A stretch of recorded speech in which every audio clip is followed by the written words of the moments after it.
बिस्मिल्लाहिर्रहमानिर्रहीम। अस्सलामुअलैकुम नाजरीन, आप देख रहे हैं मेरा ऑफिशियल यूट्यूब चैनल मदीहा माँ साहब के साथ है। नाजरीन ग्रामी, आज के इस व्लॉग में बात करते हैं ऑपरेशन बुनियानुल मरसूस के बारे में। ये जो ऑपरेशन है कामयाबी से ना सिर्फ हमने मुकम्मल किया है, अपने अहदाफ को हमने, अपने टारगेट्स को हमने ना सिर्फ अचीव किया है, पाकिस्तान को अल्हम्दुलिल्लाह कामयाबी नसीब हुई है इस ऑपरेशन में। और दुश्मन पर जो रिटेलिएट किया था हमारी फोर्सेस ने, उस पर सबसे पहले तो मेरी तरफ से पूरी कौम को मुबारक हो, मुबारकबाद आप जो है कबूल कीजिए। और तफसीलात जो हैं इस ऑपरेशन बुनियानुल मरसूस के आज के इस व्लॉग में तमाम तरह आपके सामने रखूँगी। बहरहाल ये जंग जीतने के बाद, अपने टारगेट अचीव करने के बाद, जंगी असूलों के तहत ये जंग हमने लड़ी है और अब सीज़ फायर हो चुका है दोनों मुल्कों के दरमियान। इसमें सीज़ फायर में अमेरिका, चाइना, सऊदी अरेबिया का क्या किरदार रहा और दुश्मन को हमने मजबूर कर दिया आज अपने टारगेट्स अचीव करके, उसके बखिए उधेड़ के कि दुश्मन मजबूर हो गया सीज़ फायर पे। क्या क्या आज सारा दिन होता रहा, तमाम तफसीलात नमाज फजर से लेके अब तक आपके साथ शेयर करूंगी, तो मेरे साथ ही रहिए। नाज़रीन, आज की इस व्लॉग में बात कर लेते हैं जो दुश्मन को शिकस्त दी गई है हमारी मुसल्लह अफवाज की जानिब से, हमारी फोर्सेस की जानिब से। माजरत चाहूँगी आपसे, गला मेरी आवाज़ सुन के आपको आइडिया हो रहा होगा कि गला जो है, आवाज़ जो है वो बैठी हुई है, क्योंकि आज सुबह जब मैं अभी ड्यूटी पे मैंने ज्वाइन नहीं किया था, तो उस वक्त नमाज फ़जर की अदायगी के फ़ौरन बाद हमारी जो मुसल्लह अफवाज हैं उन्होंने दुश्मन पर अटैक कर दिया था, रिटेलिएट कर दिया गया था हमारी फोर्सेस की जानिब से दुश्मन पर। और ये जो हमला है ये करना ही था हमने। जैसे कि कौमी सलामती कमेटी का इजलास हुआ था और उस इजलास में ये बता दिया गया था कि हमने दुश्मन पे अटैक करना है। दुश्मन की जानिब से रात के अंधेरे में जो दहशतगर्दाना कार्रवाई की गई थी हम पर, उसका हमने बदला लेना था।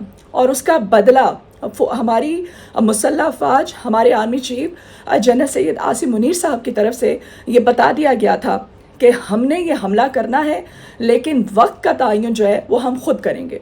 हमने दुश्मन को अपना हक़ दिफा इस्तेमाल किया हमने, और हमने उस वक्त उसका मुंह तोड़ जवाब दिया। उसके 5 तैयारे हमने मार गिराए, राफेल उसके 3 हमने तबाह किए। और इसका प्रूफ जो है उनका अपना मीडिया जो है वो तो डिनाई कर रहा था। उसकी तरफ से 2 जो राफेल हैं उनके मार गिराए जाने, 3 राफेल मार गिराए जाने की इत्तला थी, लेकिन 5 तैयारे हमने दुश्मन के उस पहले हक़ दिफा को इस्तेमाल करते हुए तबाह बर्बाद कर दिए थे।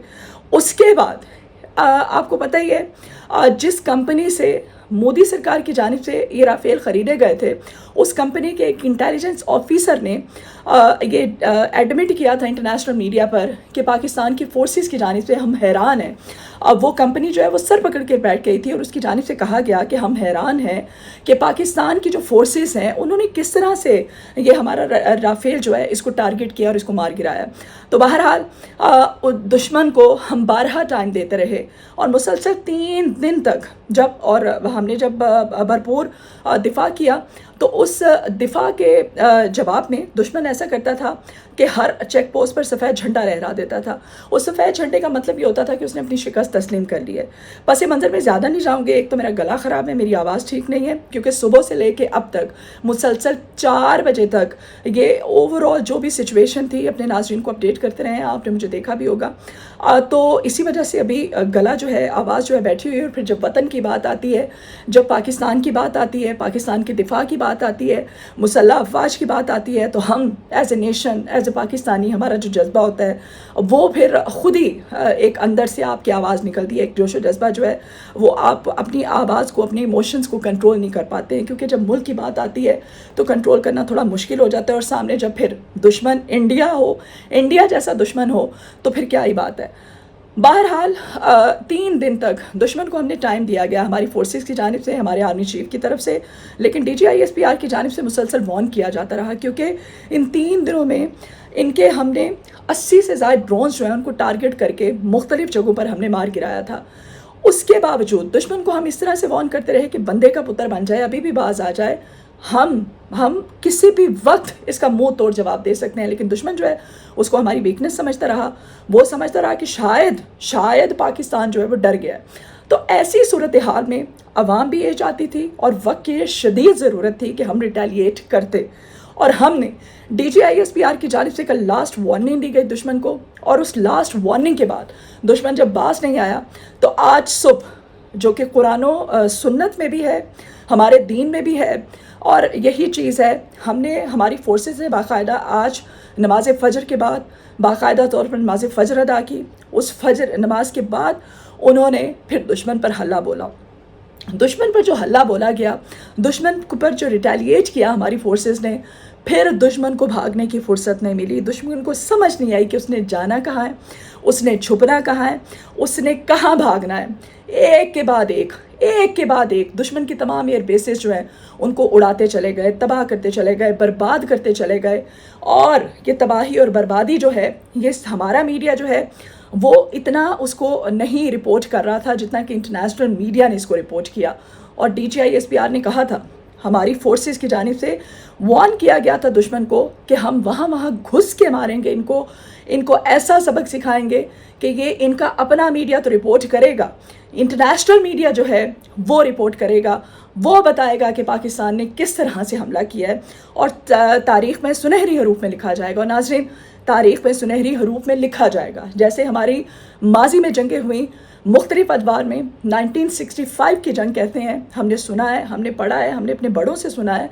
और आज जितने भी डिफेंस एनालिस्ट थे, जितने भी सीनियर पॉलिटिशियंस थे, पैनल पे जितने लोग थे, वो सब बता रहे थे, वो कह रहे थे, डिफेंस एनालिस्ट ख़ास तौर पे और रिटायर्ड आर्मी ऑफिसर्स जो थे, ब्रिगेडियर जनरल, कर्नल रैंक के ऑफिसर्स, वो हमारे साथ थे, जाहिर है, लेफ्टिनेंट कर्नल्स, वो थ्रू आउट सारा दिन बताते रहे कि मदीहा, हमने वाकई जो 1965 की जंग जो हमने लड़ी थी, हमने देखी थी, वही जंग आज वही मनाजिर हैं जिस तरह से कौम जो है बाहर निकली है। बहरहाल भारत को आज मज़ा चखा दिया है। हर उस बेस को भारत की हमने चुन चुन के हमारी फोर्सेस ने टारगेट किया है, जिस बेस से इन्होंने हमारे बेगुनाह शहरियों को, हमारी ख़वातीन को, हमारे बच्चों को टारगेट किया था, उनको निशाना बनाया था और उनको मारा था।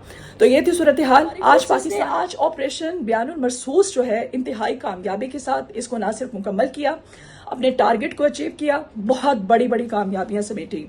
नाज़रीन गिरामी, 26 से ज़ायद दुश्मन के अहम मकामात को उड़ा के रख दिया आज हमारी फोर्सेस ने। हमारी फोर्सेस ने बताया है कि जंगें इस तरह से लड़ी जाती हैं।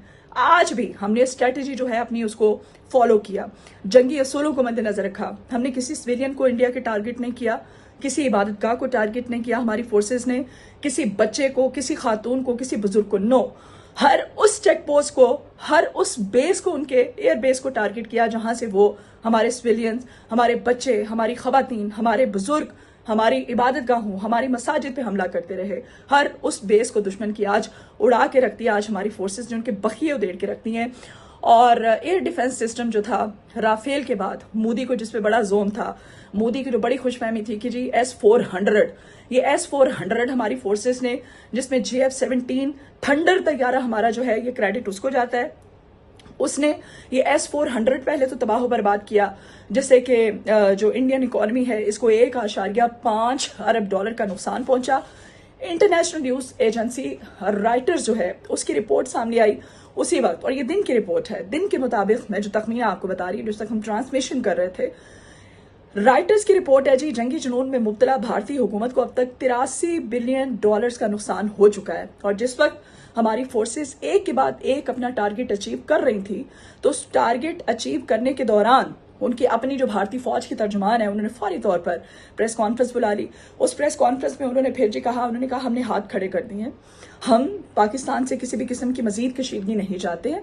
मतलब उन्होंने हार तस्लीम कर ली और मोदी और उसके अपने मीडिया को सांप सूंघ गया। और सूरत हाल ये थी कि उनका जो सोशल मीडिया भारत का, वहां पर उनके सोशल मीडिया पे उनके अपने जो यूट्यूबर्स हैं वो उनको लिटरली गालियां दे रहे थे, लिटरली मोदी को गालियां दे रहे थे, अपने मीडिया को गालियां दे रहे थे।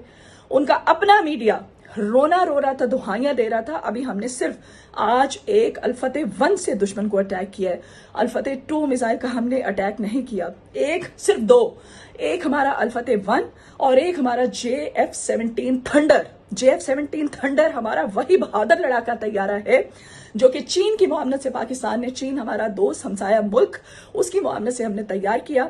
और उसने आज बता दिया है, आज उसने दुश्मन की जो S-400 जो उसका एयर डिफेंस सिस्टम था उसको उधेड़ के रख दिया है, उसको तबाह बर्बाद कर दिया, उसको उड़ा के रख दिया है। ये सबसे बड़ी अचीवमेंट थी। उसके बाद जो बड़ी अचीवमेंट थी राजौरी के अंदर, जहां पर इनका एक कैंप था, उस कैंप में रॉ जो है, रॉ की तरफ से दहशतगर्दों को ट्रेन किया जाता था। दहशतगर्दों को ट्रेन करके उनको पाकिस्तान में दहशतगर्दाना कार्रवाइयों के लिए इस्तेमाल किया जाता था। उनको उस जो कैंप था जहां पे दहशतगर्दों को ट्रेन किया जाता था उसको उड़ा के रख दिया। इनका ग्रिड स्टेशन हैक कर लिया गया, उस पर मुकम्मल कंट्रोल, ठीक है। उसके बाद बीजेपी की वेबसाइट साइबर हमले ऐसे किए हैं, ऐसी छितरोल की है आज इंडिया की, इंडियन मीडिया की, मोदी की, बीजेपी की, इंतहा पसंद वहां पर जो हुकूमतें हैं वहां पर इंडिया के अंदर, उन सब की, इंडियन फौज की आज वो छितरोल की है हमारी फोर्सेस ने कि तारीख में सुनहरी हरूफ में लिखी जाएगी। और जब इनकी हर तरफ से बस हो गई, जब इनको हमने चुन चुन के अपने जो टारगेट्स हैं अपने उनको अचीव कर लिया हमारी फोर्सेस ने, तो उस वक्त जी जो अमरीकी स्टेट डिपार्टमेंट है उसकी तरफ से स्टेटमेंट आई और फौरी तौर पर जी अमरीकी वज़ीर ख़ारजा मार्को रूबियो साहब ने army chief general Syed Asim Munir साहब को टेलीफोन किया, वज़ीर ख़ारजा इसाक डार को फ़ोन किया और कहा कि हम सालसी का किरदार अदा करने को तैयार हैं। वही अमेरिका जो कि कल तक कह रहा था कि ये जंग जो है ये पाकिस्तान की जंग है, ये जंग भारत की जंग है, इससे अमेरिका का कोई सरोकार नहीं, कोई लेना देना नहीं है। हम ऐसी जंग में खुद को नहीं धकेलना चाहते जिस जंग से हमारा कोई लेना देना नहीं है। और आज मार्को रूबियो सामने आए, फिर चीन सामने आया, फिर सऊदी अरेबिया के जो वज़ीर ख़ारजा उनका पाकिस्तान के साथ रब्ता हुआ, पाकिस्तानी वज़ीर ख़ारजा के साथ। तो ये थी ओवरऑल सिचुएशन, तमाम तर सारा दिन जो होता रहा। वहां पर मैं आपको थोड़ी सी तफसीलात आपके सामने रखूंगी। वैसे तो टारगेट्स बहुत ज़्यादा हैं, लेकिन पाकिस्तान ने ब्यास में ब्राह्मोस स्टोरेज साइट उसको उड़ा करके रख दिया, पठानकोट में एयरफील्ड को तबाह किया गया और साथ ही साथ भारतीय ब्रिगेड हेडक्वार्टर्स के जी टॉप सप्लाई डिपो उड़ी, उसको उड़ा कर रख दिया। उड़ी में भारतीय असलहा डिपो तबाही की वीडियो जो है वो भी अपने नाज़रीन को बार बार हमने आज दिखाई। भारतीय आर्टिलरी गन पोजीशन जो है उसको उड़ा कर रख दिया गया। साथ ही साथ नाज़रीन ग्रामी दहर निगारी, ये उनकी एक पोस्ट थी, उसको तबाह किया गया। हुलवारा एयरफील्ड को भी तबाह किया गया। सूरतगढ़ एयरफील्ड उसको भी उड़ा के रख दिया हमारी फोर्सेज ने। साथ ही साथ बटिंडा एयरफील्ड उसको भी तबाह किया गया। अखनौर एविएशन बेस उसके भी बखिए उधेड़ के रख दिए। सिरसा एयरफील्ड उसको भी उड़ा के रख दिया हमारी फोर्सेज ने। और साथ ही साथ ये सिर्फ हमारा एक JF-17 थंडर तैयारा, अगेन आपको बताऊंगी, और एक अल-फतेह-1, अल-फतेह-2 इस्तेमाल नहीं हुआ, और गौरी इस्तेमाल नहीं हुआ, कोई और मिसाइल जो है वो इस्तेमाल नहीं हुआ। और उनका अपना मीडिया जो है वो कह रहा था, आपस में बात कर रहे थे, वो कहते हैं, एक एंकर कहता है कि पाकिस्तान ने तो आखिर में ये मिसाइल इस्तेमाल करना था, अल-फतेह-1, इसने तो शुरू में ही जंग के इस्तेमाल करना शुरू कर दिया। तो दूसरा एंकर कहता है, भाई इनके पास मिसाइल का बहुत जखीरा है, बहुत जखीरा इनके पास, अभी तो ये जखीरा इन्होंने छुपा के रखा हुआ है। तो आज दुश्मन को मजा चखा दिया है।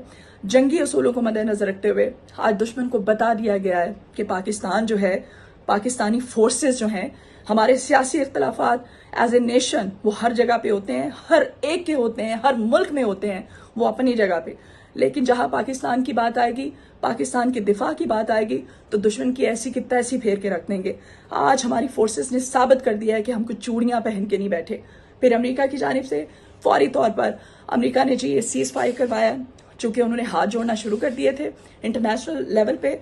अमेरिका की जानिब से जो रद्द-ए-अमल सामने आया था सालसी के किरदार के हवाले से, उस वक्त America, China, Saudi Arabia international level पर वो जो कोर्ट बॉल थी वो मोदी के कोर्ट में डाल दी गई थी।